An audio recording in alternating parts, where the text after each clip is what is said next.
Bem, estamos aqui com Nazaré Zenaide, que é da UFPB, militante de direitos humanos, educação de direitos humanos, né? Psicóloga, né? Psicóloga. Então, Nazaré, a gente sempre, quando fala de Nazaré, fala de direitos humanos, mas vamos primeiro falar de Nazaré.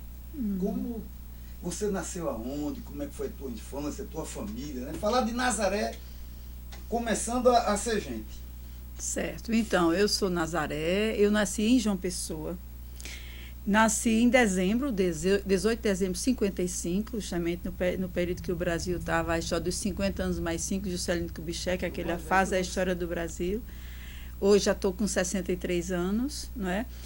E quando eu nasci em João Pessoa, mas meu coração é do Cariri, porque eu sempre que nasci eu morei em granja, no meio dos matos, das árvores, das plantas. E em João Pessoa eu nasci num bairro que era já na periferia da cidade, que ficava próximo do espaço que era uma granja. A UFPB, antigamente ela nasce, antes dela ser universidade, ela eram faculdades isoladas. E quando ela se torna federal, ela vai para o campus universitário, que era justamente perto dessa granja. Então, desde a minha infância que eu ia muito para o espaço onde era o UFPB, tanto que eu brinco muito na universidade e eu digo assim para meus alunos, isso aqui era meu lugar de brincar, porque eu ia com meus amigos, aquele horror de menino, né, que a gente andava de turma, de bando, e a gente ia justamente para essa granja para comer jambo. Então e naquele tempo a gente andava léguas e léguas para brincar e se divertir, fazer caverna e fazer. Sempre tive uma coisa de organizar grupos, de inventar, de alfabetizar, porque quando chegava nas férias, eu morava justamente numa granja, né? Até os 12 anos de idade. Mas quando chegavam minhas férias, eu ia para a casa dos meus avós, no Cariri, que é fazenda, que é granja. E quando eu chegava no Cariri, eu tinha uma tia que era professora rural. Então, eu ia para a escola com ela. Então, o período que eu ficava de férias, eu ia para a escola com minha tia.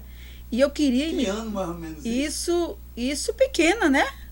Eu nasci em 55, quer dizer, 9, 10, 11, 12 anos, eu estava nessa folia. E eu acompanhava ela, carregava os cadernos, aquele horror de caderno. Naquela época, a professora ela atendia todas as turmas numa sala, numa escola rural, e cada atividade de cada aluno era individualizada. Ou seja, cada aluno, toda noite, ela ficava até bem meia-noite, revendo cada caderno de cada pessoa. Não era uma coisa massificada, era uma coisa individualizada. E aquilo ali eu ficava acompanhando, e quando eu voltava para a granja, que acabava as férias, que a gente voltava para João Pessoa, porque era Cariri na Paraíba é a região mais seca da Paraíba, não é? E outra coisa, quando chegava nas férias, com o meu avô era neto de português, o meu bisavô, ele veio da ilha de São Miguel em Açores, e ele veio dentro do navio, ele desertou, e ele desertou porque ele não queria ir para a guerra de Angola. Então, ele vem para o Ceará, conhece uma viúva, e desse casamento ele termina no interior da Paraíba, né? Então, tem um pouco essa trajetória, não é? E aí, quando a gente se revezava, ficava o ano todo na granja e as férias também na fazenda, só que na região do Cariri. Mas nesse Cariri, nesses 3 meses de férias, naquela época, meu avô era aquele homem, era altão, dos compridão, né? Mas o que era interessante, ele levava a gente para o forró, ele botava a gente para dançar com todas as pessoas, não tinha esse negócio de só dançar com primo, só dançar com família, não. Era para brincar e dançar com todo mundo. Ele me levava para os cordões vermelhos encarnados, fui sempre do vermelho, eu sempre fui vermelha. Então, isso é uma coisa muito importante na minha vida. E daí, ela tinha todo esse... Quando eu voltava para a granja, então, na granja eu queria repetir. Então, eu fazia alfabetização, eu juntava os meninos da granja, que era filho de morador, todo mundo, e eu ia inventar de fazer escola. Então, eu tinha que imitar minha tia. Então, eu tinha que juntar um horror de papel de livro e caderno, que eu tinha que ter o mesmo tamanho dos livros e dos cadernos. E eu me sentia o maior prazer do mundo de preparar o dever dos meninos. Então, eu me sentia o máximo fazendo aquele negócio ali. E juntava e fazia dança. Eu sempre gostei da história né? Desde o cordão encarnado, vermelho, das lapinhas da vida, né? E aí eu vou, então fica nessa coisa assim. Então eu inventava da parte da aula até a parte de brincar, dançar, dia de São João, de não sei o quê, gostava de inventar, sempre gostei de inventar as brincadeiras populares, sempre foi uma coisa muito forte, né?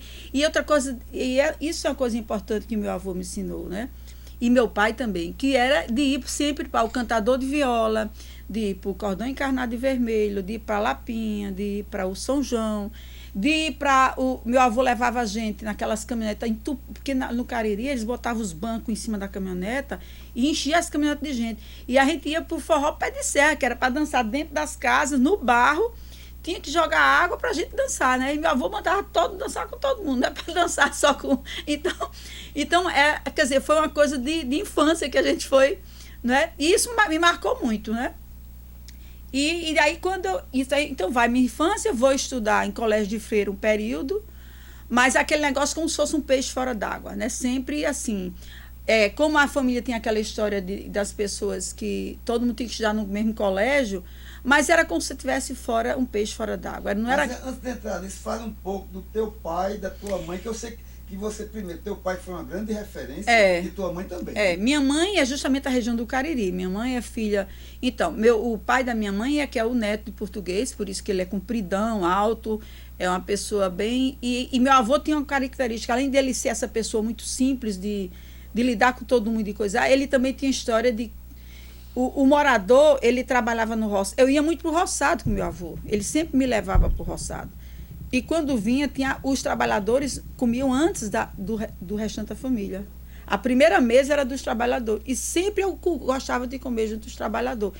Isso era uma coisa que eu ia comer o xerém com feijão numa caça. Então, e a rapadura. Então, eu fazia questão de estar no meio. Então, para você ver, né? O sangue quando vem desde pequeno, não tem jeito, né? Então, essa marca muito forte, assim, que eu me lembro dele, né? E ia para o roçado, ia para os cantos com ele, ia para as festas... E aí, Mainha é aquela senhora da pedra, é como Mariano Suassuna diz, quem é do Cariri, nunca esquece, sempre tem um altar de pedra, né? Sempre tem a questão indígena muito forte, porque o Cariri da gente ainda tem resquícios de índios pré-históricos, então ainda é um lugar antigo, não é um lugar novo, a região do Cariri, não é à toa que lá é a região de pedras e minérios, essas coisas todas, né? Então, Mainha é Cariri, Mainha é da seca, Mainha é do mistério, Mainha é da pedra, por isso que ela é zen budista, por isso que ela gosta da yoga, por isso que todos os livros dela são de outras culturas. É aquela mulher que vem do Cariri, mas que ela era distinta. E ela mas parou no ensino médio, né? Mas sempre é o melhor incomodada com o seu tempo. Então, ela encontrou na yoga um caminho dela fazer dela criar a sua forma de ser e de agir. E ela gostava muito de juntar os grupos de idosos, os grupos de pessoas que iam lá para cá para fazer yoga com ela. Então, Manhã tinha aquele lado mais de interiorização, de místico, de espiritualizada, mas não de igreja, Manhã espiritualizada no sentido de uma pessoa profundamente humana, profundamente solidária, assim, sabe? Uma pessoa maravilhosa. Painho era filho de usineiro. Painho já era da elite, né? Meu avô foi deputado federal, 34. E eu descobri que meu avô, em 34, ele que propôs a emenda parlamentar, a emenda à Constituição 34, que colocou o ensino como obrigatório, público e gratuito. Então, quando o pai me dizia isso, eu sempre dizia assim, pai, o senhor está aumentando um pouquinho, mas... Seu pai era jornalista. Pai era jornalista. História, né? Pois é, então, Painho fez direito em Recife, na Faculdade de Direito de Recife, mas ele nunca queria, porque ele disse que a primeira vez que ele foi ser advogado, quiseram comprá-lo, ele ficou com tanta raiva que eu acho que ele desistiu de ser advogado. E ele tinha um sangue muito forte para o jornalismo, porque ele era muito crítico. Então, você vê como é que é interessante. Mas o pai de Painho, veja só como é interessante. Então, meu avô, apesar de ser um udenista, porque naquela época o povo da terra era os udenistas, Mas ele era de natureza, ele era um homem, ele gostava da natureza, do biólogo. Ele escreveu um livro chamado As Aves de Japaraíba e As Plantas de Japaraíba. Esse livro é editado em 55, do ano que eu nasci, pela Universidade de Mossoró, aqui do Rio Grande do Norte. E ele era um homem assim também, que estava no lugar, mas era outra coisa. Ele queria ser um biólogo. É tanto que na usina, no engenho, naquela época era engenho, depois foi que virou usina, mas ele tinha engenho. Esse engenho, as árvores eram catalogadas. E a forma como ele escrevia, ele contava o nome popular e o nome científico das plantas, das aves, Então, ele era como se fosse um biólogo de verdade, que estava no lugar errado, não é? Mais ou menos assim. Então, ele teve... Só que naquela época, quando começa a se formar as usinas, quando eles começam a comprar os grandes poderosos, vão começando a comprar os engenhos e formar as usinas, os grandes conglomerados, é o Agnaldo Veloso Borges, na Paraíba, que era um dos mandantes do assassinato de Margarida Marials. Ele compra a chamada usina Tanques. E a primeira coisa que ele faz é destruir o parque, o horto florestal, que meu avô tinha o maior carinho do mundo, que era justamente o horto com as árvores todas catalogadas, que ele explicava. Então, é uma coisa assim, lindo o livro dele. O livro dele, eu tenho o livro de 55, o livro dele. E aí, então, tinha esse avô, mas que tinha essa história que eu achei, quando meu pai me disse aí, eu disse assim, tá vendo? Tem outra banda minha também do lado do meu avô, pelo campo da educação, que eu tenho uma profunda identificação com o campo da educação. Não é à toa que eu gostava da escola rural, e quando eu voltava para a granja, eu fazia as escolas com os meus coleguinhas de brincadeira da granja, né? E aí, Painho, nessa época, Painho começa a ser jornalista, e ele era jornalista do jornal União, que era o jornal oficial do governo. E ele era um homem sensível às questões sociais. Então, ele começa a fazer a cobertura das ligas camponesas. Então, ele faz... A pessoa que chegou depois da morte de João Pedro Teixeira. Então, ele fazia as coberturas. É tanto que existe uma dissertação de um menino de comunicação que ele disse que o período que Painho ficou à frente do jornal A União foi o período que o jornal oficial do governo fez a cobertura das ligas camponesas. Mas por que ele sai do jornal? Porque o grupo da Várzea, que era o grupo dos latifundiários de Japaraíba, eles exigem a exoneração de meu pai e exigem a exoneração do presidente, do coordenador da Rádio Tabajara, que era a rádio do Estado. Então, foram 2 pessoas em 61 exoneradas. Foi meu pai pelo jornal e Barreto pelo Rádio Tabajara. A mando do grupo da Várzea, que eram os grandes latifundiários de Japaraíba. E aí ele passa a começar a encontrar dificuldades, mas então, e ele tem essa sensibilidade para fazer as coberturas. Ele ia, né, ele ia nas áreas de conflito, ele fazia todo esse trabalho que era importante. Mas quando vem o golpe 64, para mim, o golpe 64, eu me lembrava o seguinte, que a gente estava morando na granja. Chegaram os oficiais perguntando ao meu pai, era para a gente dizer que o pai não estava, e a gente tinha, como era uma granja ainda, era bem fechada nessa época ainda, hoje não, porque a universidade já tem conjunto habitacional, já urbanizou, mas naquela época tinha lugares de muita mata, muita coisa fechada. Então, lá meu pai também pôde esconder e guardar alguns jornalistas que estavam perseguidos, principalmente o Jório Machado, que chegou aí para a ilha de Fernando Noronha. O Jório, ele foi junto com o governador de Pernambuco e com o menino de Sergipe, que foram os 2 governadores que foram... o Dória, que foi preso em Itamaracá. E o Jório Machado, que era esse jornalista, porque na Paraíba, assim que acontece o golpe de Estado, 2 lugares que foram direto, a repressão iniciou logo, foi justamente na API, a Associação Paraibana de Imprensa, chegou a prender os jornalistas e chegaram a destruir vários documentos e foram presos, né? E o outro foi justamente a CEPLAC, que era a campanha de educação, de alfabetização, né, que que era uma campanha realizada. Similar a pé no chão. Pronto, similar. E que era uma campanha que era financiada pelo governo federal, não é? E tinha o Paulo Freire em Recife coordenava também esse trabalho. Então o pessoal do setor da CEPLAR, que funcionava na Praça do Palácio do Bispo, também foi de imediato os primeiros que foram presos, os primeiros que sofreram a repressão. E aí meu pai fica muito tempo assim, meu avô, segundo meu pai, no dia que aconteceu o golpe, ele chega em casa, na casa do meu avô, e meu avô não deixa ele sair de casa, segura ele lá e diz, você não vai sair, porque meu avô já tinha vivenciado 37. Ele já tinha sido, quando chegou 37, ele era deputado federal e ele foi cassado como os outros. E a gente sabe o que foi 37, né, em termos de opressão, de repressão, de estruturação dos órgãos de repressão. A gente sabe que muitos órgãos de repressão foram criados já desde aquele período 37. Então, ele não deixa meu pai ir para o palácio. E, olha, ele era assim, quando ele é retirado da Raia Tabajara, o governador da Paraíba, que era Pedro Gondim, leva ele para ser assessor dele dentro do palácio. Então, ele fica sendo assessor do Pedro Gondim dentro do palácio. Mas aí, ele diz que o pai dele não deixou ele na noite do golpe, de 31 para 1º de abril, ele não deixa ele sair da casa dele. Ele disse, não, você não vai, porque eu sei o que é isso, eu já passei por isso, você não sai e não deixou. Quando ele chega no palácio, no outro dia, o Pedro Gondim já tinha assumido que ia dar apoio ao golpe. Quer dizer, quando chega a carta de Arraes, pedindo para ver a resistência, né, os militares já estavam no palácio com Pedro Gondim. Então foi um tempo difícil, que ele passou muita situação difícil para poder se manter, porque mesmo ele não sendo vinculado a nenhum grupo de um partido de esquerda, mas como ele era um jornalista crítico e sensível às questões sociais, então naquela época você sabia que tudo que fosse contrário, não é?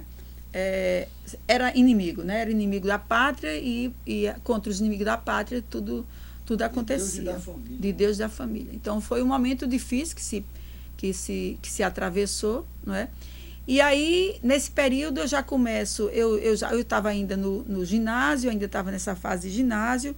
Quando eu chego na universidade, eu vou fazer psicologia. Então, eu entro no curso de psicologia. No ginásio não existia política estudantil? No ginásio, eu não vivi, porque eu acho que foi justamente esse período mais difícil, né? Que foi a opressão, porque a repressão estudantil na Paraíba foi muito aos secundaristas, né? Inicialmente, secundaristas e universitários. Então, na minha época de colégio estadual, eu não vivenciei esse processo. Quando eu chego na universidade, e as minhas imagens, as minhas lembranças já eram, a gente está em lugares participando de palestra e ser retirado com bomba de gás lacrimogênio, sabia que tinha...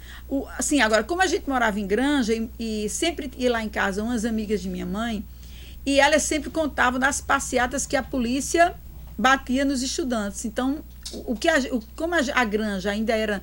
Hoje não, esse espaço já é bem urbano, mas naquela época a gente é como se a gente fosse periferia da cidade. Então a gente ficava um pouco meio isolado. É tanto que até o ônibus a gente era o último da parada do ônibus. A gente tinha que andar um pedaço, porque ainda era bem afastado da cidade, né?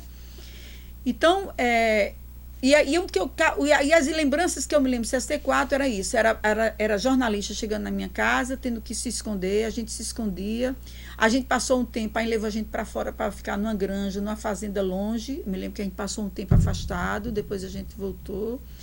Pronto, então era sempre assim, quando eu entro na universidade para fazer psicologia, aí eu entro em 75. A mesma idade. Mesma idade. Para seguir bem direitinho o raciocínio.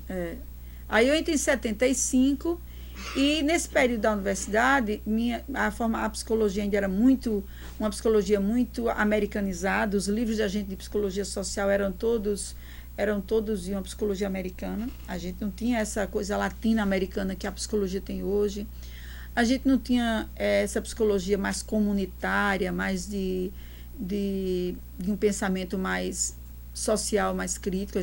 Essa psicologia, a gente não tinha nada disso. Então, a gente era assim, a gente tinha que aprender a manipular rato, a gente tinha que se vestir de branco para manipular rato no laboratório, tinha que tirar no mínimo uma média 7, porque senão não passava, não avançava. Você tinha que tirar o mínimo. Eu disse, meu protesto é tirar o mínimo, 7.